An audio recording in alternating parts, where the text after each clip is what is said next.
আসসালামু আলাইকুম, কেমন আছেন সবাই? আশা করি ভালো আছেন। দেশের চলমান পরিস্থিতি শিথিল হওয়ার পরে আজ শুক্রবার রাজধানী ঢাকার বিভিন্ন জায়গায় মোটামুটি গাড়ি চলছে এবং আজকে যেহেতু শুক্রবার, তো শুক্রবার স্বাভাবিক গাড়ি কমই থাকে। তারপরও যেন রাস্তাগুলো দেখা যায় খুবই খুবই খুবই ফাঁকা। মনে হচ্ছে যে ঢাকার রাস্তায় কোনো রকম যানজট নেই, গাড়ি নেই, কিচ্ছু নেই। তো প্রায় 7-8 দিন প্লাস হবে, 10 দিন হবে। 10 দিন পরে বের হলাম নিজের কাজে, এবং কাজ করতে গিয়ে দেখলাম যে আসলে রাস্তা এতটাই ফাঁকা যে মনে হচ্ছে যে আপনি 1 ঘন্টায় পুরো ঢাকা শহর ঘুরতে পারবেন। সেই চিরচেনা ঢাকা যেন অচেনা অচেনা লাগে।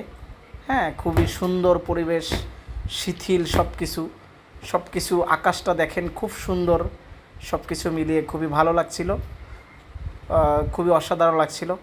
তো আসলে সব কিছু ঠিক